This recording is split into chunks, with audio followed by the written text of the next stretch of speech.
And now, it's time for another Dice Tower review with Tom Vasel.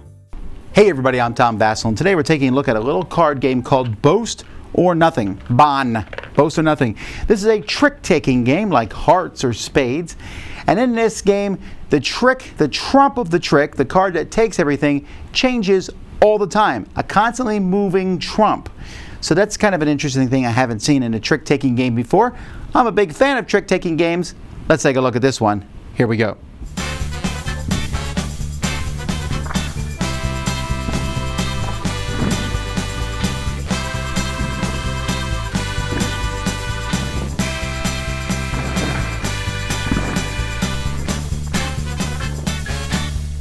The deck is made up of 3 suits of cards, red, yellow, and blue. These cards are numbered from 1 to 11, although you'll use fewer cards if you're playing with only 3 players. For example, 3 players use 1 through 7, 4 players 1 through 9. You'll also have a certain number of pass cards, 2, 3, or 4, again, depending on the number of players. Each round of the game, the cards will be shuffled and dealt evenly to all the players. There's also going to be a pile of discs here that's randomly placed in the middle of the table. On a player's turn, they will play any card they want from their hand. Each other player will have to follow suit unless they have no cards of that color, in which case they can play any color they want. Then whoever plays the highest card of the top disc here wins the trick. If no one has, you go to the second disc, etc. So in this case, blue does. So blue wins the trick, takes all 4 cards, and because blue won the trick, this disc is now placed on the bottom of the stack. So let's say that person leads with another blue. Again, people are following with blue, and this person doesn't have any blue, and neither does this person. So even though I played the highest blue, red is going to win the trick because red is on the top. Red would go to the bottom, and then this player wins the trick. And we keep doing that.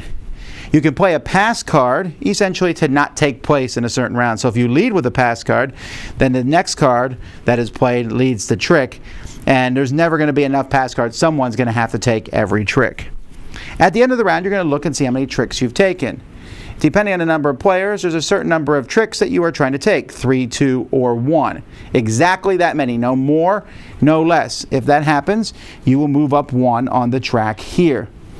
If you take no tricks at all, you'll move up 2 on this track. And then you'll start another round. The first person to get to the top here is the winner of the game. Everything fits nicely in the box, even though the box should have the name of the game on it, Boast or Nothing. It's kind of a silly looking thing. The artwork on the cards here is cool. I'm not really sure. I think they're just boasting about various things. I like the artwork, although, again, it's just kind of some weird cloud type based thing. The cards themselves are good quality.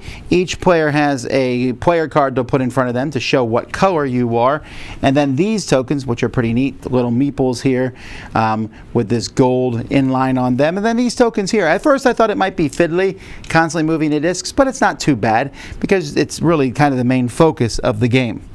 The rules are written in both Korean and English. There's a little too much humor in the rules, like forced humor for me, but they do explain mostly how to play the game. And yeah, pretty good components overall.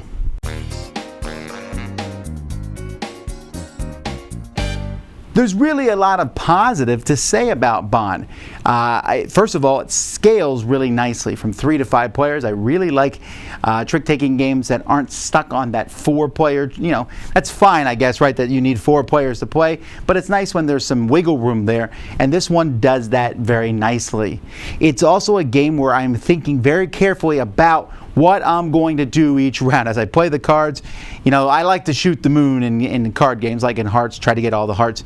In this one, trying to take no trumps gives you 2 points. That's something to strive for, but it's hard.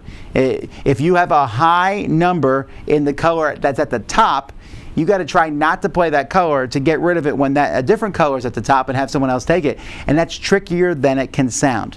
Which brings us to the slightly negative I have with the game, and that's the pass cards. The pass cards are great. Having a pass card is really handy. That time where, I'm going to take a trick, I don't want to take this trick, play the pass card. It's fantastic. If you don't get one, I think you're at a slight disadvantage because they are so handy to have. And very rarely have I seen the person who doesn't get a pass card First of all, I'm not sure you can take no tricks if you don't get a pass card. I mean, I guess it's mathematically possible. But you can still win to take 1, 2, or 3, take the exact number of tricks. It's a clever play, but I think it's harder. So I almost wish everybody had one pass card that they always had every round, and so when you played it was the time. Of course, that could lead to the weird thing of everyone playing a pass card at the same time. But I don't know. That felt like a slight bit of luck. But other than that, very impressed with this. Nice little components, nice smooth gameplay. I'm always looking for something interesting and cool about a trick-taking game, but that doesn't make it too complex. And I think this one does a good job. That's Bon. Boast or nothing. This game can boast. Dice Tower Judgment approved.